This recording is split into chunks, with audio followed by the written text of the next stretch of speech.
Hello everyone, मैं Aparna, tarot reader, numerologist, vastu consultant और motivational speaker.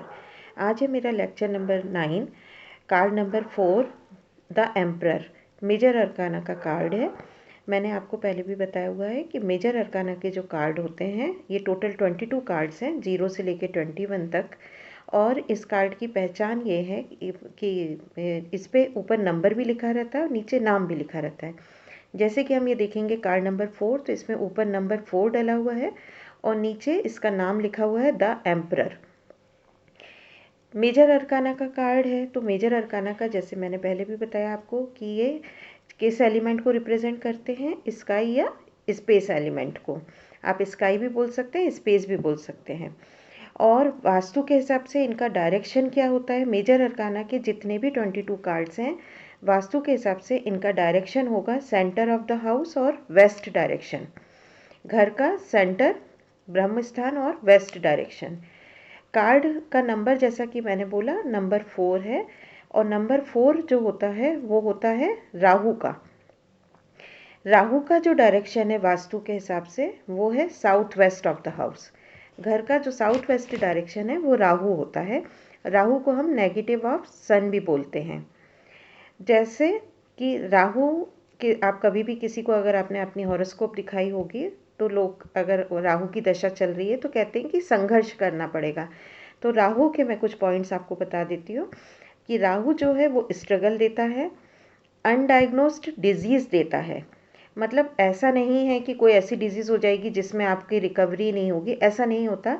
Recovery हो जाती है लेकिन वो डिजीज़ एक्चुअल में क्या थी ये पता नहीं चल पाता। बहुत स्ट्रगल के बाद सक्सेस मिलती है। ऐसा भी नहीं है कि राहु की दशा चल रही है तो सक्सेस नहीं मिलेगी, ये राहु का कार्ड आ गया तो सक्सेस नहीं मिलेगी। स्ट्रगल देता है लेकिन सक्सेस भी देता है। कुछ हिडन एनिमीज भी हो सकते हैं। राहु का जिनका कार्ड अगर ये आता है तो उनको आपको ये बोलना पड़ेगा कि आपको मेहनत बहुत करनी पड़ेगी। आप जिस भी फील्ड में हैं वहाँ आपको ऑनेस्टी भी दिखानी पड़ेगी और कुछ सडन चेंजेस भी हो सकते हैं लाइफ में। वो सडन चेंजेस पॉजिटिव भी हो सकते हैं, जैसे कि अचानक से प्रमोशन हो जाना, ऐसा भी हो सकता है। अब मैं बताऊं कि ओवरऑल अगर हम इस कार्ड को देखें तो जैसे कि मैंने पहले भी आपको अपने लेक्चर्स में बताया कि हमको कार्ड में क्या देखना चाहिए कि इसमें बेसिक मेन पॉइंट्स क्या हैं। तो देखिए इसमें ऑरेंज कलर है, ये एक चेयर पे बैठा हुआ है, जो एम्परर है वो एक चेयर पे बैठा हुआ है थ्रोन पे। उनके हाथ में एक स्टिक है, स्टिक पे एक साइन बना हुआ है। जो ऊपर सिर पे जो क्राउन पहना हुआ है वो भी एक लोहे का क्राउन हैगा। रेड कलर के क्लोथ पहने हुए हैं। पैरों में जो है वो लोहे के शूज़ हैं, बूट दिख रहे हैं पैरों में। और वो काफ़ी स्ट्रांगली मतलब एकदम स्ट्रेट होकर बैठा हुआ है। साइड में हमको माउंटेन्स भी दिख रहे हैं। तो पहली चीज़, कार्ड में जो बैकग्राउंड में ऑरेंज कलर है, ऑरेंज कलर क्या बता रहा है कि इनिशियल में इस इंसान व्यक्ति ने इनिशियल में काफ़ी स्ट्रगल किया हुआ है। जो इंसान बैठा हुआ है उसने हाथ में एक स्टिक पकड़ी हुई है, वॉर्न पकड़ी हुई है। उस वॉर्न पे एक साइन है, वीनस का साइन है। यानी मतलब कि इस व्यक्ति ने बहुत मेहनत करके सेल्फ अर्न्ड मनी गेन की है।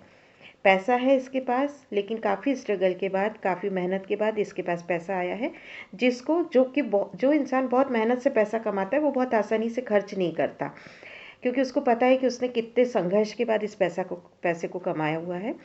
लेकिन ये इंसान जो है ये बहुत जल्दी पैसा नहीं खर्च करेगा, बट स्टेटस मेंटेन करने के लिए वो पैसे को खर्च करेगा। स्टिक जो है वो अपवर्ड है। अपवर्ड स्टिक हमको ये बता रही है कि जो ये सोचता है वो उसको इम्प्लीमेंट करता है, वो काम वो करता है। ये व्यक्ति जो उसने अगर कुछ ठान लिया है तो वो उस पर इम्प्लीमेंटेशन करेगा। साइड में ऑरेंज कलर के माउंटेन दिख रहे हैं, वो हमको माउंटेन्स हमेशा स्टेबिलिटी दिखाते हैं। मतलब संघर्ष कर लिया, मनी अर्न कर ली और अब इसकी इंसान की लाइफ में स्टेबिलिटी है।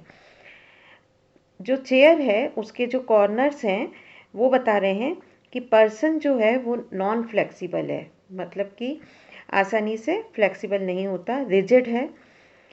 कन्वेंशनल थिंकर का व्यक्ति है, मतलब कन्वेंशनल थिंकर मीन्स क्या हुआ कि पुरानी सोच का व्यक्ति है, जिसको हम जनरेशन गैप भी बोल सकते हैं, कि इनकी जो जैसे वाइट उनकी दाढ़ी भी दिख रही है, तो यानी कि ये बहुत एक एजेड व्यक्ति है, मतलब एक एक्सपीरियंस्ड व्यक्ति, एजेड नहीं, एक एक्सपीरियंस्ड व्यक्ति है, और जो अपनी सोच के हिसाब से ही चलेगा, वो आसानी से फ्लेक्सिबल नहीं होगा। इट मीन्स पर्सन के पास स्टेबिलिटी है, अथॉरिटी है, बट वो रिजिड है। क्राउन जो इनने पहना हुआ है वो दिख रहा, वो बताता है कि काफ़ी स्ट्रगल के बाद जो चाहा वो अचीव किया है। बूट पहने हुए हैं, बूट लोहे के जूते दिख रहे हैं, बूट पहने हुए हैं, यानी कि काफ़ी कठोर कठोर दिख रहा है। बट बूट हमको क्या बता रहे हैं कि ये बाहर से काफ़ी स्ट्रिक्ट है, कठोर है, स्ट्रॉन्ग है, बट अंदर से ये पर्सन सॉफ्ट भी है, सॉफ्ट हार्टेड भी है। रेड क्लोथ पहने हुए हैं, रेड क्लोथ बताते हैं aggression, passion, love, faith. Red colour के जो क्लोथ डाले हुए हैं वो एग्रेशन, पैशन, लव और फेथ बताते हैं। ओवरऑल ये कार्ड के को देखकर एक तरह से हम ये कह सकते हैं कि जैसे कि एक राजा है, और वो राजा युद्ध में क्यों जाता है, वो इसलिए जाता है कि वो अपने किंगडम जो है, उसका जो राज्य है, उसको वो स्टेबल कर सके, उसको सेव कर सके। और उसके लिए उसको क्या करना पड़ता है, उसका डोमिनेटिंग नेचर होता है कि वो अपने जो उसकी सेना है, या जो उसके राज्य के जो लोग हैं, या उसके अंडर में जो लोग हैं, उनको वो आदेश दे सके। तो ये इंसान हमको एक राजा, एम्परर का कार्ड है, एक राजा के रूप में दिख रहा है।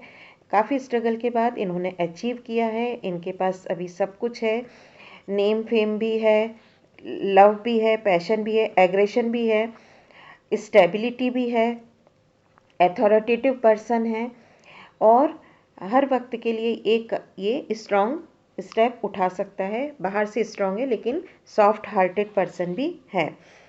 अगर जब कभी भी ये कार्ड किसी के लिए आता है, तो आप उनको बोल सकते हैं कि सक्सेस तो मिलेगी, ऐसा नहीं है कि सक्सेस नहीं मिलेगी, स्ट्रगल है लेकिन सक्सेस मिलेगी। आपको थोड़ा फ्लेक्सिबल रहने की ज़रूरत है, एडजस्टिंग नेचर करने की ज़रूरत है, पेशेंस रखने की ज़रूरत है, क्योंकि स्ट्रगल का टाइम है, तो थोड़ा सा पेशेंस रखना बहुत ज़रूरी है। और किसी मेल फिगर से आपको सपोर्ट मिल सकता है। अगर ये कार्ड आता है और क्लाइंट आपको ये बोलता है कि वो काफ़ी समय से स्ट्रगल कर रहा है, और उसको बहुत लंबा टाइम हो गया और सक्सेस नहीं मिल रही है, परेशान है, तो आप उसको कुछ राहु की रेमेडीज़ बता सकते हैं कि राहु की वो रेमेडी कर ले, तो उसके थोड़े सा टाइम स्मूथली निकल जाएगा। वास्तु के हिसाब से उसके घर के जो डायरेक्शन है, centre of the house west direction और साउथ वेस्ट डायरेक्शन, इन डायरेक्शंस के लिए आप बोल सकते हैं कि थोड़ा इन डायरेक्शंस को आप ठीक करें। मैं एक लेक्चर आपके लिए वास्तु के डायरेक्शन के हिसाब से रेमेडीज़ का ज़रूर लाऊंगी, पहले ये कार्ड्स के बाद, तो आपको पता चल जाएगा कि किस डायरेक्शन के लिए, अगर वो कुछ स्ट्रगल आ रहा है, स्ट्रगल फेस कर रहे हैं, तो हम किस डायरेक्शन को कैसे उनकी रेमेडी हम कर सकते हैं, या क्या कलर नहीं होना चाहिए, या बहुत माइनर चेंजेस करके हम कैसे उन डायरेक्शंस को ठीक कर सकते हैं। मुझे उम्मीद है कि मेरे ये लेक्चर्स आपके लिए बहुत हेल्पफुल हो रहे होंगे, आपको इससे बहुत हेल्प मिल रही होगी। प्लीज़ मेरे चैनल को लाइक कीजिए, शेयर कीजिए, सब्सक्राइब कीजिए, नोटिफिकेशन का बटन ऑन कर लीजिए, ताकि मेरे जैसे ही लेक्चर्स अपलोड हों और आपको मिल सकें।